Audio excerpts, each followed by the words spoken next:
Uh, what is the goal of human life?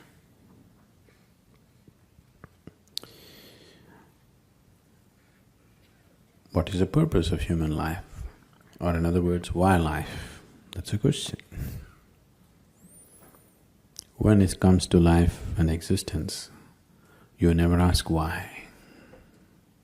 When it comes to fundamental existence, you never ask why. Because if you ask why, then I have to tell you a story. When I say a story, even if it's a real story, a real story, whatever I speak, if it is not in your experience, it is just a story. The only option that you have is either you believe me or you disbelieve me. Yes? If you believe me, it doesn't get you any closer to truth. If you disbelieve me, it doesn't get you at all. So, you never ask why. Right now, you're here with life. Why such a question has come? What is the goal of life? Because the process is not enough, isn't it? Yes? The process of life is not enough somehow. Suppose you were bursting with ecstasy every moment of your life, such a question would never come. What is the goal of life? Because to live is the goal of life. To live and to live totally. To live totally does not mean party every night. To live totally means when you are here, you must experience all aspects of life and go. Whatever this is, every aspect of what this is must come into your experience before you fall dead, isn't it so? Yes? This must happen, isn't it so, for every human being? Or do you want to just experience 10% of you and go away? You must experience what this life is totally, isn't it? Before you go, you must experience this. If you do experience that, then such questions will never arise in your mind because that's not the way existence is. Logically, your question is very correct. Okay, I'm living here, what is the goal of my life? If I tell you the goal of your life is you must attain to God, so we are making lots of assumptions, isn't it? We are making assumptions about various things which are not yet in our experience, isn't it? The moment you make assumptions about things which are not in your experience, you will become hallucinatory. 99% of the world's religion is hallucinatory, please see. Because you're assuming things that are not in your experience and working with that which you have assumed. The moment you give power to things that you have assumed, your mind will just fly off into all types of imagination and it'll be more real than real. So your imagination can be more real than real, isn't it so? You go and sit in a cinema, it is just two-dimensional, just play of light and sound. But its impact is much more than the life itself, isn't it so? Yes? You went and sat in IMAX theatre? Its impact is bigger than life, isn't it? But is it bigger than life? Do you think so? Is it really bigger than life? Not at all. It is just that imagination has such power.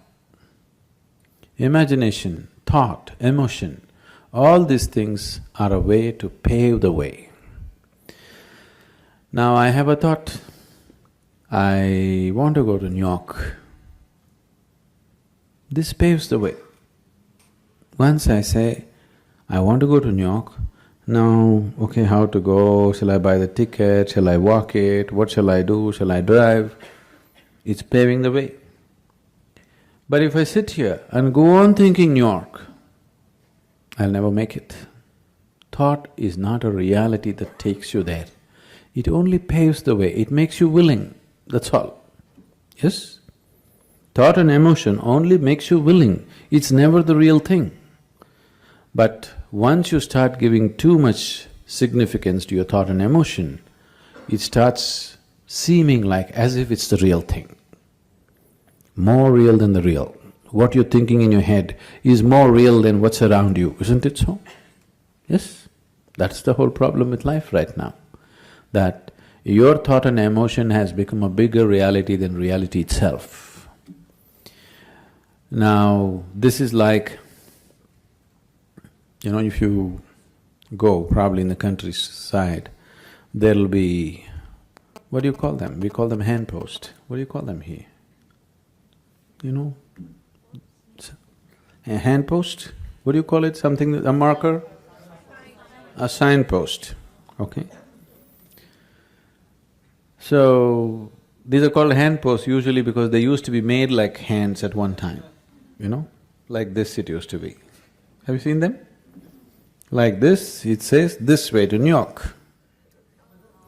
So, you go and sit on this and you think you're in New York.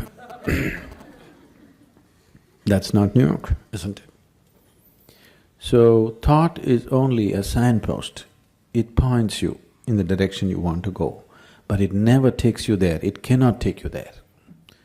But people who think it is taking them there have become hallucinatory in such a way that even reality cannot get them out. Even if you poke them with a knife, they will not know, they're somewhere else. Their thought and emotion is far more important than that. This is a scourge which has taken humanity such a big way, such a big way. And of all the type of thoughts and emotions that we generate, the religious thought and religious emotion or spiritual thought and spiritual emotion are most dangerous because they're powerful, empowered by the otherworldly. Because of that kind of power, it just rules people. It just rules people so deeply. And we can always see that some other religion that you don't belong to, what stupidity, what nonsense they're doing, but what you're doing is just never visible, isn't it? Yes? Isn't it so? Isn't it happening every day? Because once the thought and emotion becomes powerful, you start believing it. Once you start believing something which is not yet in your experience, you are a dangerous human being. Because all the conflict on the planet, even today, what's happening, though people try to project it as it is good versus evil,